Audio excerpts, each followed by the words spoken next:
कितनी है hostel fees, कैसे आप जमा कराएंगे, सेमेस्टर टू सेमेस्टर डिटेल में मैं आपको बताऊंगा। एनआईटी हमीरपुर में यदि आप हॉस्टल लेना चाहते हैं तो आपका कितना खर्चा आएगा, डिटेल में बात करेंगे। तो हेलो दोस्तों, नमस्कार, मैं हूं अनिल चौहान, आप है मेरे चैनल अनिल सिरमौर पर। हॉस्टल फीस कितनी है यदि आप हॉस्टल लेना चाहते हैं, first semester, second semester, third semester, complete semester wise semester हम बात करेंगे। और यदि इसके बाद भी आपको कोई क्वेरी हो तो आप जो है मुझे कमेंट के माध्यम से कर सकते हैं, मैं आपको कमेंट का वापस रिप्लाई करूंगा। तो देखिए, एक है जो पहले से ही इस जो एनआईटी हमीरपुर के हॉस्टल्स में रह रहे हैं उनके लिए, एक है जो नए बच्चे यहाँ पे एडमिशन लेंगे, चाहे यूजी है चाहे पीजी है, यूजी या पीजी।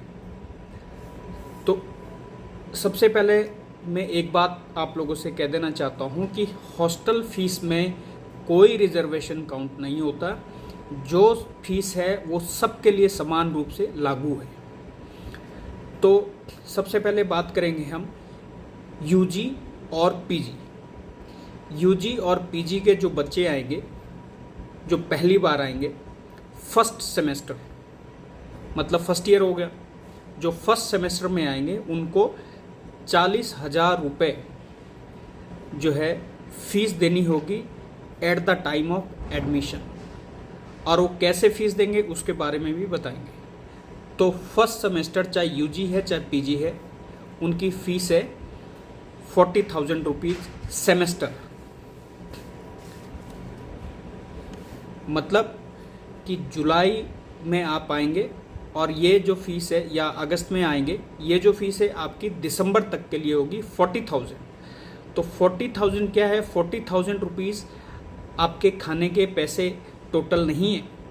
इसमें भी जो आपको समझने की बात है कि 10,000 रुपये आपके हॉस्टल चार्जेस होते हैं और 5,000 रुपये मेस सिक्योरिटी आपसे पहली बार, जब आप हॉस्टल लेंगे तो पहली बार आपको 5,000 रुपये मेस सिक्योरिटी के रूप में लिए जाएंगे, जो कि रिफंडेबल होता है। जब आप डिग्री पूरी कर लेते हो तो at the time of completion of your degree आपको वो पैसा वापस आपके अकाउंट में रिफंड कर दिया जाता है, 5,000। लेकिन जो है एनुअल जो हॉस्टल चार्जेस होते हैं, जैसे 10,000 रुपये है, वो आपके जो है रिफ़ंड नहीं होते, ये नॉन रिफंडेबल होता है। तो 40,000 में 10,000 घटाओ तो आपके हो गए 30,000। उसमें से 5,000 आप फिर से मेस सिक्योरिटी घटाओ, जो आपको वापस रिफंड होगी लेकिन आपको देना पड़ेगा, तो 25,000। अब आपके दिसंबर तक के खाने के पैसे 25,000 है, जिसका मंथ बाय मंथ, क्योंकि कोऑपरेटिव मेस है तो मंथ बाय मंथ जो भी मेस बिल आता है, जैसे आपका जो महीने का खर्चा हो गया 5,000, 5,200, 5,500, तो वो 25,000 में से घटता जाएगा दिसंबर तक। और दिसंबर में यदि आपके पैसे बचते हैं, मान लो किसी के 5,000 रुपये बच गए, किसी के 10,000 रुपये बच गए, तो वो जब हम जनवरी 4-5 तारीख के आसपास अगला रजिस्ट्रेशन होता है सेकंड सेमेस्टर के लिए, तो हम उसमें एडजस्ट भी करते हैं। नहीं तो आपको जो सेकंड सेमेस्टर में अगली बार आपको फीस देनी है, 40,000 आपने अभी दिए हैं, तो अगले जो सेमेस्टर सेकंड सेमेस्टर में आपको 30,200 रुपये फिर से देने हैं। तो ये आपका साल का लगभग खर्चा हो गया,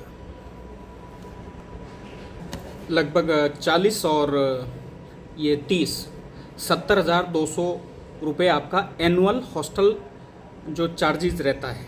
आप जो जहाँ पे कमरे में रहेंगे भी, आपका खाना पीना, आपकी केयर, ये सारा कुछ 70,000 में आपका एक साल के लिए होगा। आपकी जो एकेडमिक फ़ीस है वो बिल्कुल अलग है, वो इसमें नहीं है।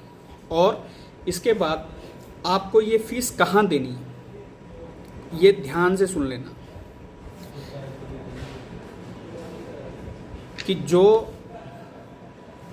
यूजी के स्टूडेंट है बॉयज़, जो लड़के पहली बार आएंगे यूजी, बीटेक, बीआर में जो बच्चे आएंगे, वो जो है कैलाश बॉयज़ हॉस्टल, आप एसबी कलेक्ट के माध्यम से ऑनलाइन पैसे जमा कराएंगे, कैश कोई नहीं लेते, एसबी कलेक्ट के माध्यम से ही पैसे जमा होंगे और ये पैसे कैलाश बॉयज़ हॉस्टल में आपको देने हैं। जब आप एसबी कलेक्ट के ये पूरा प्रोसेस, फीस कैसे देनी है एसबी कलेक्ट के माध्यम से, इसका प्रोसेस भी मेरे आप वीडियोस में देखेंगे, नहीं तो मैं एक वीडियो अलग से भी डाल दूंगा कि आपको फ़ीस कैसे कैसे देनी है। ऑनलाइन खुद ही फीस दे देनी है आपने, लेकिन आपको फ़ीस तब देनी है at the time of physical document verification. जब आप इंस्टीट्यूट में आ जाएंगे तभी ये फ़ीस देनी है, तब तक आपने ये फ़ीस नहीं देनी है। आप मेरी बात को समझ लेना, क्योंकि जब आपको रोल नंबर मिल जाएगा, जब तक आपको रजिस्ट्रेशन नंबर नहीं मिलेगा, मतलब रजिस्ट्रेशन नंबर आपका रोल नंबर होता है, जब तक आपको रोल नंबर नहीं होगा तब तक आप फ़ीस कैसे देंगे।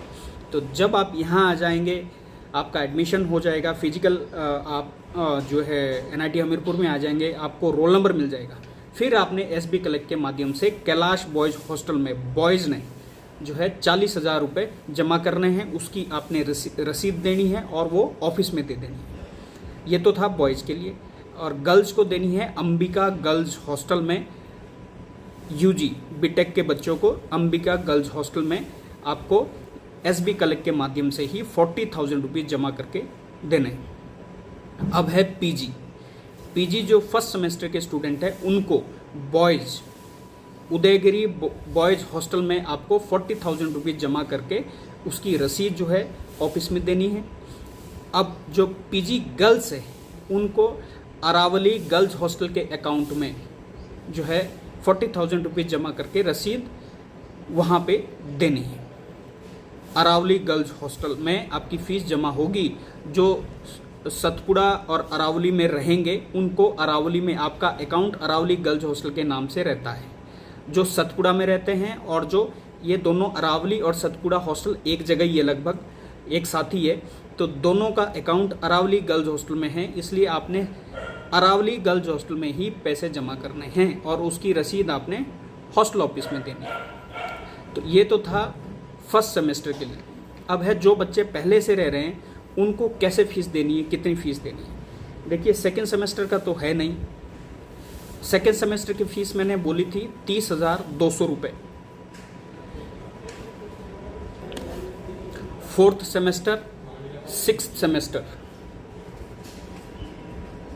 एट्थ सेमेस्टर और 10th सेमेस्टर, ये जो है सेकंड, फोर्थ, सिक्स्थ, 8th और 10th सेमेस्टर वालों को 30,200 रुपये जो हॉस्टल आपको अलॉट हुआ है आपने वहाँ देने हैं। अब है third semester, fifth semester, 7th semester और 9th सेमेस्टर। एक बार रिपीट कर रहा हूँ, third semester, fifth semester, 7th semester और 9th सेमेस्टर के जो बच्चे हैं, आपको जो हॉस्टल अलॉट हुआ है आपको वहाँ पे 40,000 रुपीज़ डिपॉजिट करने हैं एसबी कलेक्ट के माध्यम से। क्लियर? कोई डाउट होगा तो आप बता सकते हैं। और यदि किसी बच्चे का लोन है तो आप बैंक में आपने यही देना है कि आप जो हॉस्टल आपको अलॉट हुआ है आपको उस हॉस्टल के लिए पैसा ट्रांसफ़र करवाना है। और जो नए बच्चे हैं जो लोन के माध्यम से, मान लो आप पहली बार आ रहे हैं, जो फर्स्ट ईयर के स्टूडेंट हैं, उनको भी मैंने बता दिया है कि वो जो हॉस्टल फीस का जो पैसा है वो अलग से, जैसे यूजी बीटेक बीआर के बच्चे होंगे, मतलब यदि कोई, तो वो अगर बॉयज़ है तो वार्डन कैलाश बॉयज़ हॉस्टल के नाम से वो डीडी लेके आएंगे, नहीं तो सीधा वार्डन कैलाश बॉयज़ हॉस्टल के अकाउंट में वो पैसा जमा कर सकते हैं। वार्डन कैलाश बॉयज़ का जो अकाउंट नंबर है मैं अपने डिस्क्रिप्शन में भी डाल दूंगा, आईएफएससी कोड भी डाल दूंगा। दूसरा जो है, जो यूजी बीटेक बीआर जो गर्ल्स है वो वार्डन अंबिका गर्ल्स हॉस्टल के नाम से अपना डीडी लेके आएंगे, नहीं तो मैं अंबिका गर्ल्स हॉस्टल का भी अकाउंट नंबर अपने डिस्क्रिप्शन में डाल दूंगा, आप डायरेक्ट ट्रांसफ़र भी कर सकते हैं जिस बैंक से आपने लोन लिया। अब है पीजी बॉयज़, वो Udaygiri warden Udaygiri boys hostel के अकाउंट में अपना डीडी लेके आएंगे, या अकाउंट नंबर में डिस्क्रिप्शन में होगा उस पर डाल देंगे। इसी तरह से सतपुड़ा और अरावली गर्ल्स हॉस्टल में जो लड़कियां पीजी की रहेगी, पीजी फर्स्ट ईयर की अरावली और सतपुड़ा में रहेगी, 2 हॉस्टल में रहती है, तो उनको वार्डन अरावली गर्ल्स हॉस्टल के अकाउंट में अपना डीडी लेके आना है, नहीं तो वो जिस बैंक से लोन ले रहे हैं उस बैंक से डायरेक्ट अरावली गर्ल्स हॉस्टल के खाते में, मैं नंबर डाल दूंगा डिस्क्रिप्शन पे, उस पर डायरेक्ट आप पैसा डाल सकते हैं। तो ये सारी चीज़ें हैं भाई, किसी को समझ ना आया हो, किसी को कोई दिक्कत हो तो आप बता सकते हैं। आपको मैंने पैसे का वो अलग अलग करके भी बता दिया है कि आपको 40,000 रुपये है, लेकिन वो 40 पूरे पूरे खाने के नहीं हैं। आपके 40 में से आपके सिर्फ जो है 25,000 रुपये खाने के हैं, बाकी आपके जो है मेस सिक्योरिटी है जो कि 5,000 रुपये जो आपको वापस रिफंड होगी at the time of completion of your degree, और 10,000 रुपये है जो एनुअल हॉस्टल फंड होता है, ये नॉन रिफंडेबल वापस नहीं मिलता है, वो हॉस्टल काट लेता है। तो आपके पास 25,000 रुपये ही है। 25,000 रुपये का आपका एक सेमेस्टर के लिए जो लगभग हम रखते हैं खाने के लिए, ये अप्रॉक्सीमेट अमाउंट है, ये फिक्स नहीं है। यदि बचता है तो हम एडजस्ट करते हैं, यदि कम रहता है तो हम बच्चे से और पैसा लेते हैं। ये सारी डिटेल है। तो thank you very much. Channel को ज़रूर लाइक करना है, सब्सक्राइब करना है। सारी डिटेल मैं फ़ीस की भी आप